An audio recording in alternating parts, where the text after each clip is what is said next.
This is the Erik, the Travel Guy podcast. Episode 4, and I couldn't be more excited. Thank you, Aaron. Welcome to the podcast. It is episode 4 in our new season, season 3. And if you haven't been following us, I'm so glad that you're here. Thank goodness you finally made it, because I am your travel guinea pig.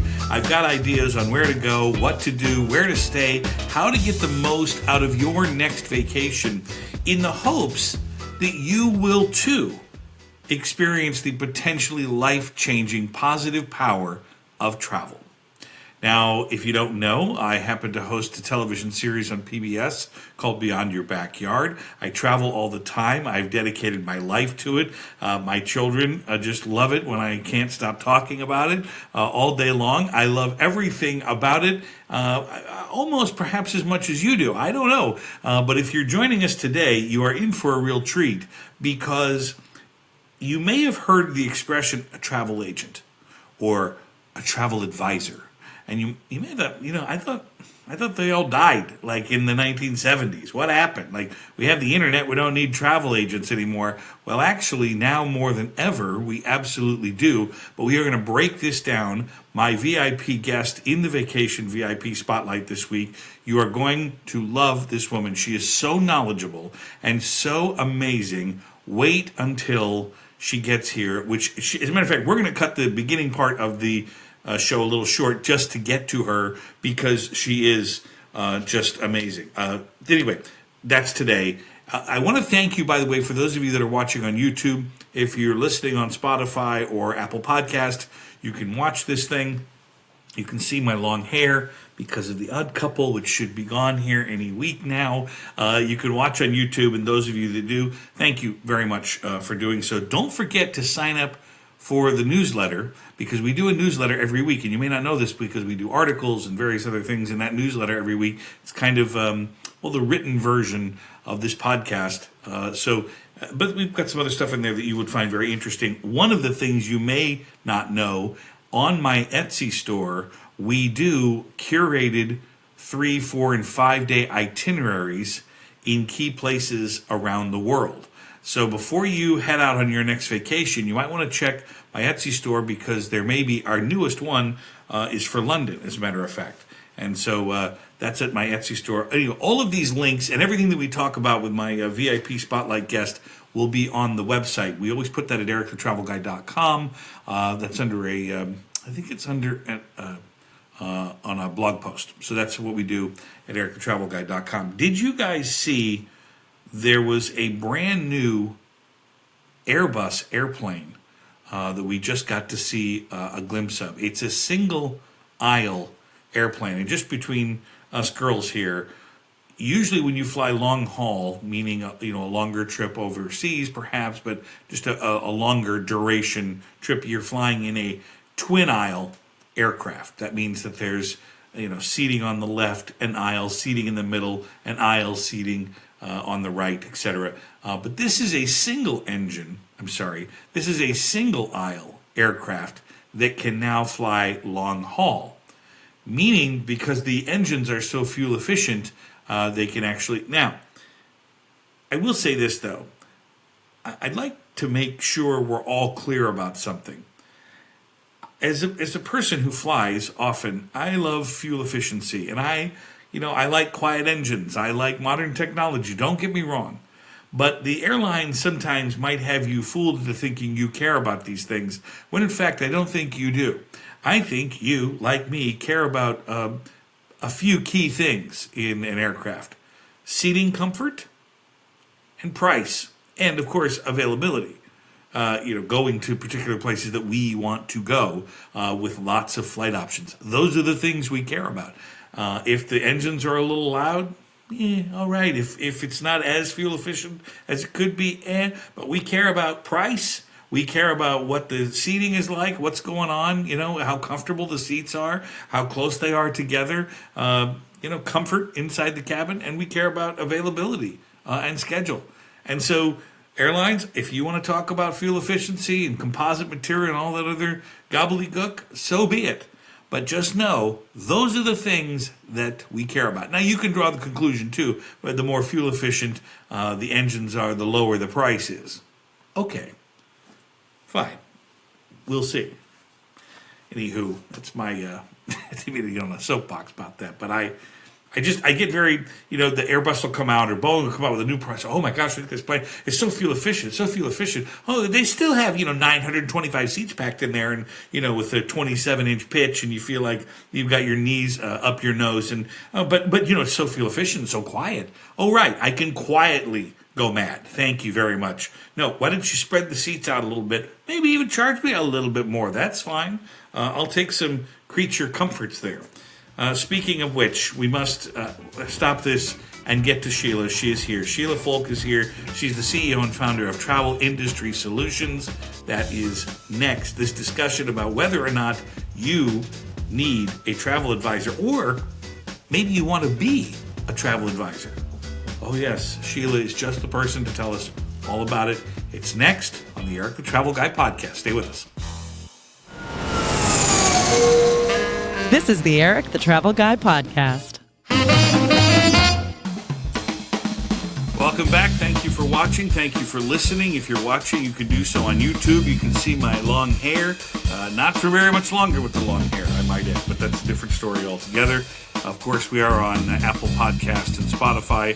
This is the Erik the Travel Guy podcast, and I know some of you have been waiting with bated breath, as have I, because Sheila Folk is here. Sheila, it's nice to have you. Thank you for being here.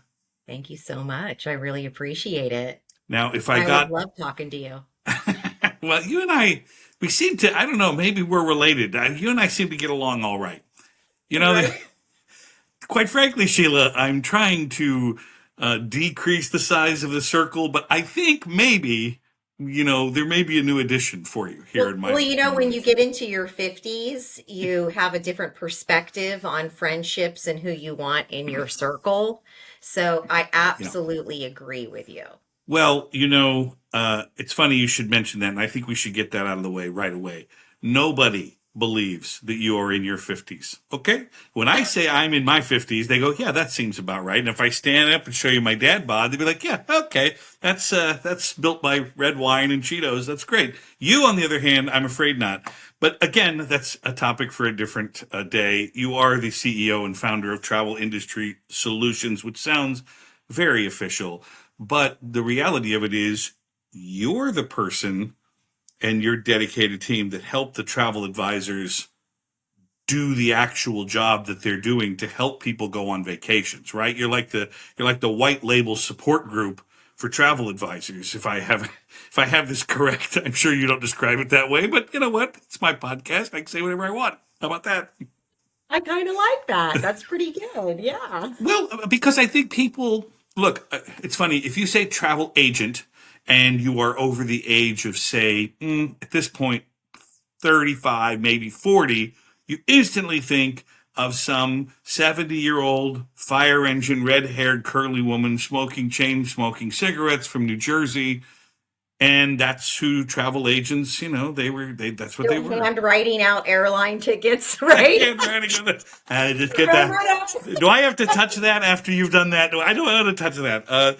Yes, of course I do. But of course, like everything else, we have, like the traveling public, we started going other places. You and I were talking the other day about how if you go back even just a generation, it's not like you went to a bunch of different places. You go back 2 generations and even 3 generations, you didn't go anywhere, to be frank. No, you laid that mattress in the back of your station wagon. Remember that as a kid? And your parents would drive you to from Florida to the Northeast. That was the idea of vacations. Yes, that is so true. But today, the good news, there's good news and bad news. When now, it used to be when you wanted to find out and go to someplace new, you asked your friends, and your friends had travel agents, and then the agents would go and they would experience these places, and they would come back and say, well, this is where you need to go. And, that was but now all of the information about every place in every corner of the world is available. And that is a double-edged sword, isn't it? It sure is. It actually is a huge double-edged sword. But I will tell you that because people today are really focused on unique experiences, they're turning to travel advisors more and more, especially those who are traveling continuously and experiencing these things firsthand. You can't really find that unique little out of the way place still today by searching the web. You just, and you can't make certain things happen either. Right. And you also don't know how many paddle strokes it is from the beach in Thailand to the limestone rock offshore, which I told you was a question from one of my customers. Yes, but I love the fact that you do, to be honest with you. So I think that's pretty cool. Because how do you describe what a travel agent is? When somebody says, I don't even know what that is, what's a travel advisor? You know, you could look at a travel advisor as simply a booking agent just because Hmm. you're busy and you don't want the time, you don't have the time and you don't have the energy to go out and find all of the things that you want to do. But Hmm. an advisor is really going to hold your hand from beginning to end. And that is the benefit of having a travel advisor. I still say travel agent because I am in my 50s. And of course, SEO still dominates with travel agent. Does it really? I didn't know Oh, that. yeah, it does. Absolutely. Okay. But I think the reason why people come to a travel advisor primarily is because they want to make sure that one, they have the best experience, that they're not wasting their money on experiences that are unknown. Or let me give you an example. You can go to TripAdvisor or you can go to review sites all day long and Mhm. you can look at something and it could have a million wonderful reviews, but you don't know who's behind that review. Is that traveler like you? Do they like the same things? Is their expectation the same? Is their standard the same? So you want to use a travel advisor who understands you, the client, who has been there firsthand, experienced it. They stay on top of laws. They understand entry and exit requirements. They have strong relationships with suppliers all over the world. Relationships matter in this industry, especially if you want to get things done. So, an advisor is really going to take the thinking out of it for you. They're really going to look for those really unique, bespoke experiences or pair you with experiences that are right for you and your family. And that is really the difference. And I think that there's a misnomer too, that a travel advisor or a travel agent is going to get you a deal. You, okay, What we're a not, wonderful topic. We could do an hour on this, but yes, please go right ahead. yeah, we're not in the deal business. We're in the value add business. And so what do you value most Yeah. in your life? And so I So always like to explain that to people. that's interesting because I never thought that somebody would call and say, well, I understand you can get me a really good deal. Oh, we get that all the time. I'm looking at such and such cruise and I want to see what deal you can get me. Well, here's the reality. We all get the same price on the cruise. Right. What do Right. you value out of it? Do you want me to remind you of all the things that you need to do? Do you want me to book your shore excursions for you, your dining reservations? Do you want me to handle your pre and post stay? Do you want me to work out all of the visa issues for you? All of those things. That's the value add that a travel advisor will bring to you. And also to say, you don't want to go on that ship, or you're a Right. non-smoker, and that smoking section is right below the suite that you're looking at. Or So this ship has a vibration on the back of it, and you won't be happy in an aft cabin. the interesting thing that you mentioned here, there are deals to be had by agents, but you would really have to know about that. For instance, if you're working with an agent or an advisor that's with a larger agency that bulk purchases cabins at the beginning of the year and then discounts them. They can't in the open market, of course, and they can offer some of those savings onto you. But again, that's a very nuanced business. That's you would have to know about that in advance. So I guess there are deals to be had, but again, you're not in the deal business. There's a differentiator there. Yeah, so there's group space. What you're Right. referring to is group space. So Right. these large organizations will secure group space or amenities. Many travel advisors have access to that group space or amenities, but you need to book well in advance That's to right. get those group rates because That's the right. group rates are what go pretty quickly. Most people aren't booking that far in advance. So there are other value adds. You can get shipboard credits, you can get Right. onshore events, things of that nature. But if you're looking to go and price shop the average trip across 10 different agents, I promise you that they're all getting roughly the same, The same. the same. Well, and again, I think that the relationship thing is a really important word to use here because I've said it. It's a euphemism or it's certainly a broad generality that you know travel's very annoying with the logistics. Like it can be very problematic. However, a lot of times it just kind of all works pretty well. But in the unlikely event that it doesn't, it's nice to know you have a friend that you can call at 8 p.m. your local time, which is 2 a.m. on the eastern seaboard here in the United States, where your travel advisor lives, to say, I think I need to be, evacuated because of a medical emergency. And the advisor says, oh, excellent. Well, you have a policy that you purchased as part of your trip, and here's what to do. And that's the secret weapon in a traveler's back pocket, isn't it? It is. I had a customer who was in her 70s at the time, and she was widowed, and she did still travel, but she would meet up with friends in different parts of the world. So Mm-hmm. she was meeting up with some friends who were catching a cruise out of, I think it was Bangkok. Mm-hmm. And she arrived at the airport fairly early in the morning. It was around 4:30 or 5 o'clock. And she was very confused. She couldn't find the cruise line representative in the baggage claim area. Of course, she didn't know the language. So she called me in a panic in the middle of the night. Mm-hmm. Well, I happened to book high volume with this particular cruise line. And as a result, I've developed relationships with top executive, with inbound team, with the air department, so much so that I stay at their homes. I have their Right. personal cell phone numbers. So I was able to text a high level executive at that cruise line and say, I need help. My customer is scared. She's in the airport. She can't communicate with anybody there. What can you do to communicate with the supplier on the ground who is handling transfers and connect with her immediately?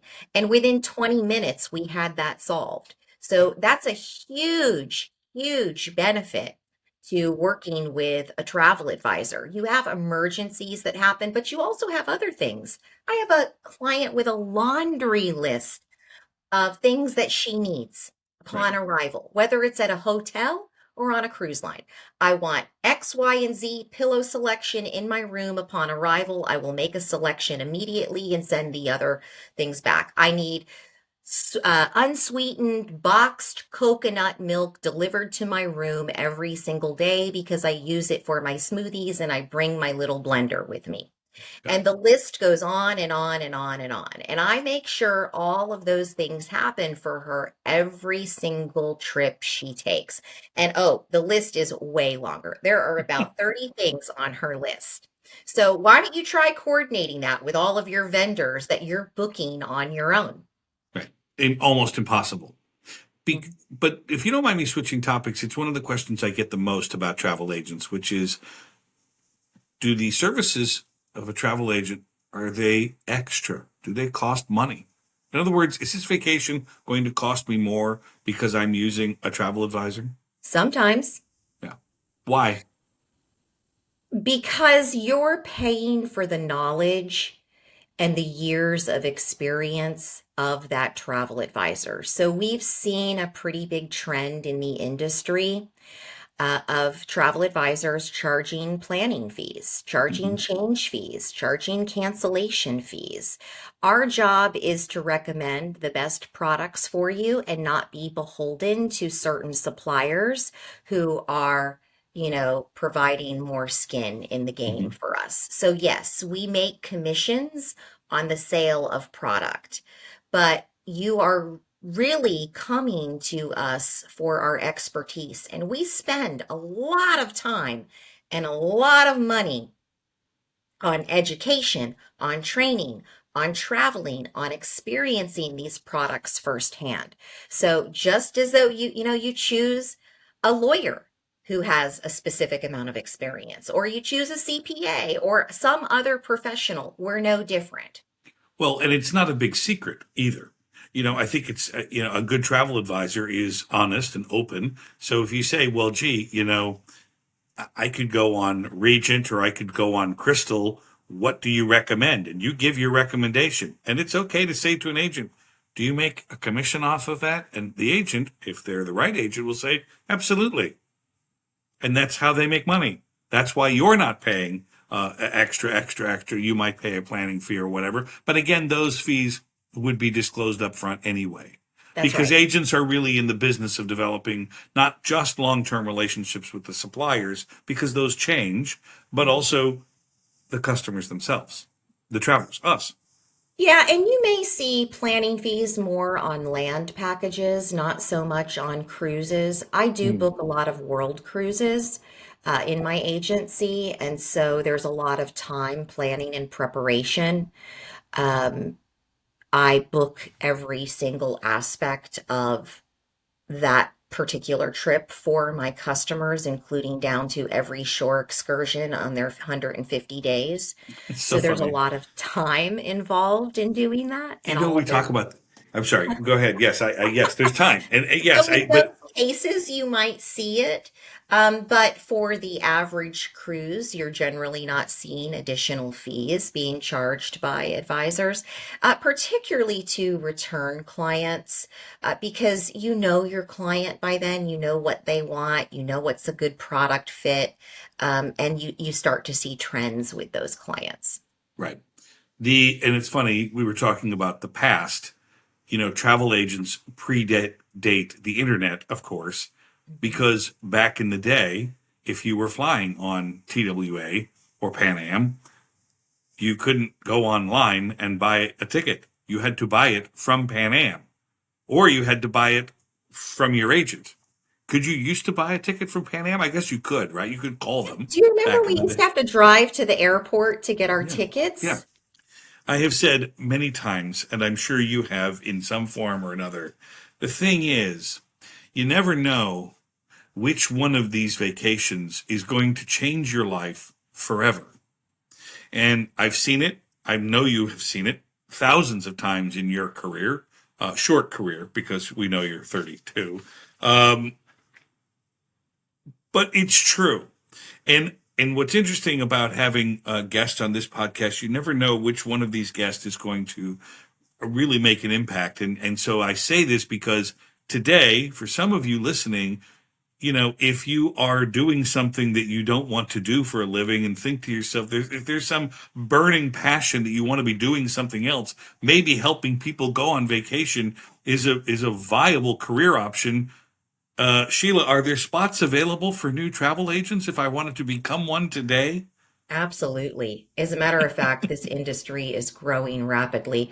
I think the latest numbers were like we have seen a 30% increase in advisors over the last year, But are just in the US well, alone. why? And Well, we, first of all, we know do that, we know why that is? Do we know why it's growing? I mean, because well, the only reason I say that is because the Earth didn't get bigger. There aren't all of a sudden more places to see and do. Like, I'm sorry, you and I, we could write on the back of a cocktail napkin what to do in Hilton Head, and it'd be incredibly interesting. But like, that's been going on for quite some time there. well, I think that one, we're seeing a growing gig economy worldwide. So people want freedom, peace, in their life. They want to be doing something that they love to do. And fortunately, this is an industry that allows you to set your own course, to chart your own course in life, and also have fun along the way. Now, not to say that every aspect of this job is fun. There's a lot of administrative stuff. Yes. People need to understand this is an incredibly risky business to be in. Would it be similar to real estate in that, people say, "Oh, I could do real estate. I could work for myself," but they don't really think, "Oh my gosh, there's a tremendous amount of work and there's a huge knowledge base that needs to." You know what I mean? Like, Yeah, well, we often get compared to realtors, to be honest with you. Really? Oh, yeah, Oh, I just kind of absolutely. threw that out there. Okay, because again, it is a matter of like because it does have something to do with your own building your own circle of influence, for lack of a better description, right? Your own network. And even if someone's sitting there today going, "Yeah, but I don't, I've been working I was a chalk inspector on the line. That's all I did all day is watch the chalk go by." It's like, fine, then your circle of influence is going to be very small to begin with, but you can grow that. Absolutely. I think the biggest challenge that people have is getting out from behind their computer. They need to understand that this is a relationship business first and foremost. That is how you're going to build an exceptional clientele. That's how you're going to get invited on exceptional fam trips to experience products from suppliers. That's how you're going to retain customers, get referrals. You really need to get out there and build relationships. And it's hard for some people in the beginning because you don't get paid until after your customer travels. For the most part, Mhm. cash flow can be an issue in the beginning for some. For those who charge fees, planning fees up front, that can help alleviate some of the cash flow issues that you may have. Determining what tools that you're going to add to your arsenal to run your operations, to become efficient, to do all of those things. It's expensive, but you can scale into it over time. Um, but it's also fun. It's rewarding. I mean, you are fulfilling somebody's dream. I You know. have a family that has saved up for 10 years to go to Yes. Disney or to go to the major sites in Italy. And they come back and it's just changed their perspective on Yeah. life and has brought them so much joy. Right. So And you did that. Right. it's super rewarding. Absolutely. But there's also an ugly side to it, Which is? which is the risk. You really need to be committed to this business because there's a ton of risk exposure that you have. And I'm not going to go down into the nitty gritty, but are Right. you going to be a gross agency, a net agency? How are you going to do payments? Do you have the right insurances in place? Are you keeping up with changing laws around the world and regulations? Do you have the right bonding in place or trust accounts? There's a lot There's a to it. lot. Well, I'm glad you mentioned that too, because again, while there is a lot, and I understood your point up front. I hope really we understood exactly what you meant, which is in general, if you want this to be a rewarding, financially viable business for you to own and operate, you're going to have to do it full time. It will require the not just the 40-hour work weeks, but certainly the 80-hour work weeks. Now, I know you and we don't work 80-hour work weeks every week anymore. We used to, but we don't. Why? We do sometimes still because we choose to, but we don't have to these days. My point is that someone who maybe is in real estate right now going, "You know what? I really want to make the switch." Fine. Baby step that in then. Put yourself on a 2-year plan. Go ahead and do it on the side while you're making money over there. Just a little bit. So you can learn how to do this business. I always say that you come to any business with genius from your past life. Mm-hmm. Lean into that genius and then lean on others inside of the travel sector to help educate you on all of the other things that you don't know about, right? But I Yes. believe that every travel advisor in the United States could be making six figures a year if they treated their business like a business. You can absolutely do it. And you can go well into the six figures. I've seen it happen time and time and time again. We see a lot of people who are, burnt out in the corporate world and they've got a lot of experience in the corporate world. So maybe they ease into it part time. Right. And before you know it, 6 months in, they've already booked a $500,000 in vacations for, their friends and family. And they've started getting referrals in. This is one of the things that I really find fascinating about this business, just in general, which is you're telling me that someone who's sitting at home listening to this, maybe over the weekend in South Bend, Indiana, can make $200,000, $300,000 in this business over time if they really commit to it, without any 100%. real experience. They've been on vacation. They know what an airplane is. We have to start somewhere, but you know what I mean? But that's possible. Let me just tell you, Eric. All right. Not only can you make that, but then you can take advantage of all of the educational opportunities that are offered to you around the world. I know. Isn't that crazy? Isn't that crazy? I just love it. I love everything about it. When I type in, how do I become a travel agent into a Google search, is the information that's going to be fed to me relevant, or what do we do? How do we start? Literally, they're going to say goodbye, and you and I are going to leave. And then what do they do? Where should they start? Well, to become a travel agent, I think there's a few things that are really critical and will help you to become an incredibly successful business owner if you've never owned a business. If you're starting it out of your home, if you need help with technology or marketing or things of that nature, I really recommend that you take some sort of a third-party education. So I would say the number one, I don't know if I'm allowed to plug somebody on this. Oh, yeah, that's fine. It's my show. Let me check. Can we do that? The number legal one department says yes, Sheila. Go ahead. Okay.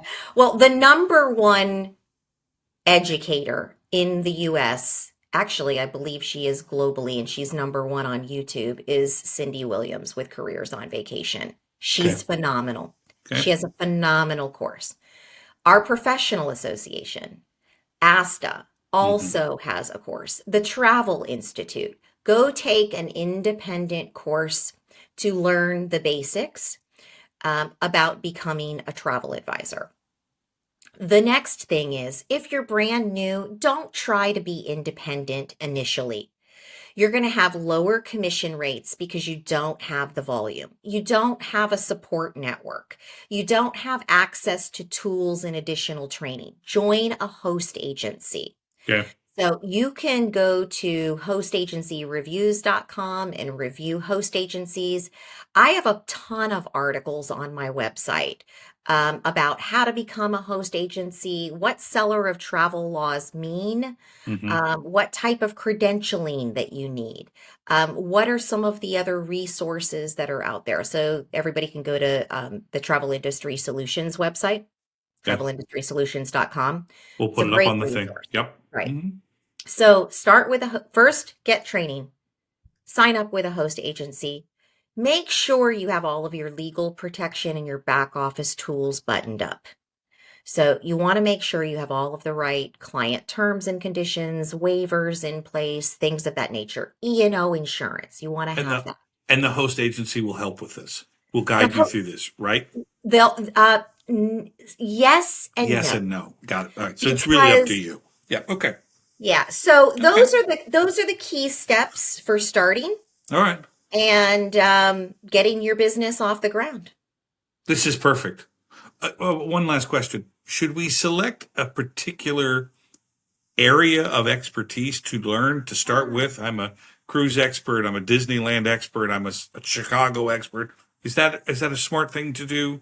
That's a great question. Well, Sheila, if I can't ask the good questions, what am I doing here? Really, let's be honest. That's a really great question. And I'll tell you, I think that people are pretty split down the middle. I'll give you my personal opinion. Okay. Really? Wow. You know what? I try to ask questions that I probably already know the answers to, and I'm always surprised that most of the time I don't. So this is great. You have my full attention. So here's my feelings on what we call niching. That's called niching in our market. Like, I'm going to be a Tahiti expert. I'm going to be a cruise expert. I'm going to be a luxury agent. I'm going to be an all-inclusive expert. Okay. Here's the problem with niching is most of your clients want to see the whole world. Okay? Right. And so if you only focus on one part of the world or one type of product, you're always going to be searching for new clients. And we all know that it costs a whole lot more money to acquire a client than to retain a client. And let's be clear, you don't have to know about every inch of this earth. That's why you choose suppliers who have values that align with you and align with your customers. They help you to choose experiences in parts of the world for your customers. You should be an expert in your customer. I am so glad you said that. That is exactly right. Because if I never thought of it that way, but as I was listening to you talk, I was like, wait a minute, right. It's the other way around. You would think that you would want to be a niche person who just does Hawaii or whatever. But actually it's the other way. You want to know and you want to be selective with the people that you work with, because you otherwise you're going to be searching for different types of trips and all that. Be selective and work on that group of people and find out what they want to do. Yeah. So what I do is every one of my clients had a bio. I created a bio on my client. This one walks with a limp, so we need to be careful of the length of tours. This one has this type of allergy. This one has this type of preference. This one loves history. This one loves gardening. This one has this type of interest. We would break down the trip after returning. What did you like about it? What didn't you like about it? So I would update the bio. Then I had a full preference sheet on my clients. And then over time, I would vet the suppliers that I worked with. So who gives me the best service and is delivering the best service to my customers? Do they really know me? If I go to them and I say, this is what my customer wants, can they come back and deliver the package to me? And there's very few changes or none at all. It doesn't mean that you can't be an expert in a particular region or a particular product. But Right. First and foremost, you need to be an expert in your customer. And so when somebody tells you that you should identify your niche, I say they've never been a hugely successful agency owner. They're always scrambling to get the next client. Wow. Sheila, I can't tell you how enjoyable this conversation has been. Thank you for doing this. Will you come back and visit with us again? Absolutely. Please? Yes. I love it. Love it. All right. This is terrific. We'll put all the links on the link sheet so you don't have to remember everything that she said. I had to take notes myself. I'll get back to you on that, but we will make it, and it'll be at ericthetravelguy.com when this comes out. So thank you for that. Have a marvelous week, Sheila. We'll talk to you soon, all right? Yeah, thank you so much. This is the Erik the Travel Guy podcast.